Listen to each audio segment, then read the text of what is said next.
ओळखलात का मला? ओळखलात का मला? अरे ज्याला अग्नी जाळू शकत नाही, पाणी भिजवू शकत नाही, असा मी पृथ्वीवरचा अमर असलेला प्लास्टिक आहे.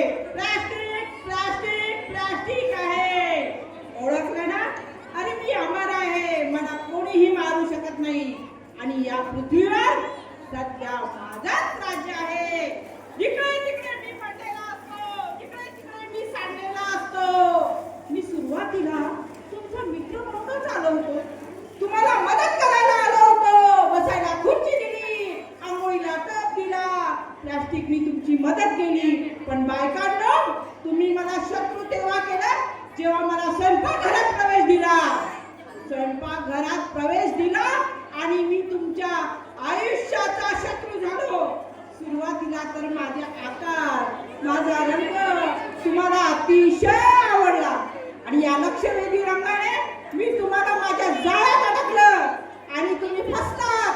मला किचन मध्ये घेऊन गेलात आणि रोज या प्लास्टिकच्या चाळणीने चहा गाळायला लागलात आणि लिंबाचं लोणचं तुम्ही प्लास्टिकच्या भरणीत भरायला लागल्या.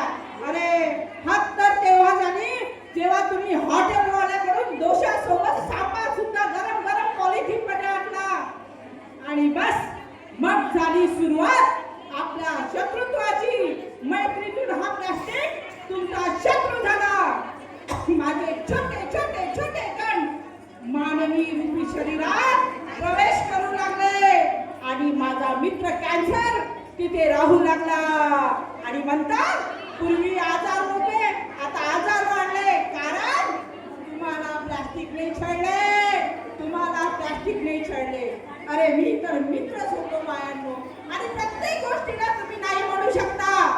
तुम्ही म्हणू शकता चाळणी मी ही वापरणार नाही, मी सांभाराला जाईन तेव्हा स्टीलचा डब्बा घेऊन जाईन, मी दुधाला जाईन तेव्हा कॅटली घेऊन जाईन. पण नाही, आपल्याला तर प्लास्टिक सोयीस्कर वाटतं. मग काय, या पृथ्वीला खराब करण्यात प्लास्टिकचाच मोठा हात आहे. जिकडे तिकडे प्लास्टिक, प्यायला पाणी म्हणे शुद्ध, शुद्ध पाणी या अशुद्ध प्लास्टिक मध्ये विकताय आणि आपण 20-20 रुपयाला खरेदी करतो.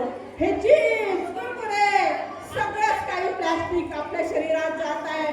कणाकणाने सर्वांना कॅन्सर होतोय. एक दिवस असा येईल मी सर्व सृष्टीला व्यापून टाकेल आणि खतम.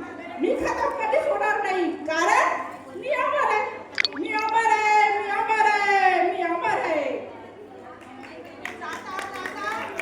एकच सांगतो, कारण सुरुवातीला मी मित्र होतो आणि मित्रत्वाचं दायित्व मी निभावणार आहे आणि तुम्हाला एक सल्ला देणार आहे. स्वयंपाकघरात प्लास्टिकचा